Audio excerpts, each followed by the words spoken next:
the non-chalk thing that only Panthers fans would know that, Cowboys fans would be stunned by? Like, how do we let this happen when it was sort of hiding in plain sight? So I'm going to throw one out there that probably nobody else would in the Panther sphere. And that's going to be Bryson Tremaine, who is a UDFA receiver, went to Stanford, was a free agent last year, and he's come in. Look, there isn't much to write home about when it comes to the Panthers' passing game. He is the second leading receiver on the team with a ground total of 106 yards, because that's how bad everything is except for McMillan in the air.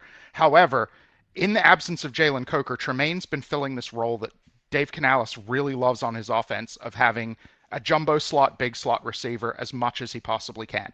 This is a guy who's 6'5", so he loves to send kind of what he did a lot of the time as offensive coordinator with the Buccaneers, loves to send these big bodied wide receivers into linebackers and get mismatches there. And they've really been missing that without having Coker, who's 6'4". This was one of the big things about what the Panthers were doing is between McMillan and Xavier Legette and Coker, they had all of these receivers who were 6'3" or above, all over 200 pounds. They were just big-bodied guys. So Tremaine has kind of filled that role a little bit.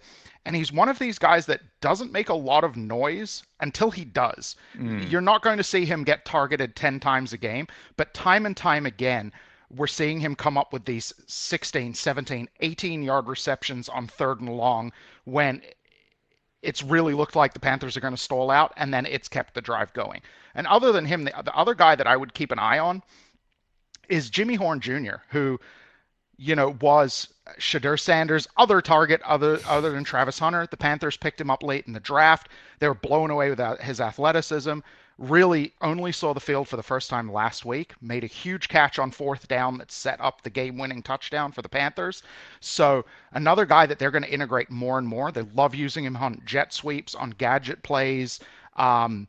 So another guy who doesn't necessarily move the needle nationally, but Panthers fans are looking at being like, oh, Jimmy Horn Jr. could be a factor here. But again, saying it's a factor against the Cowboys is like, okay, it's a little bit like throwing a rock at a titanium building.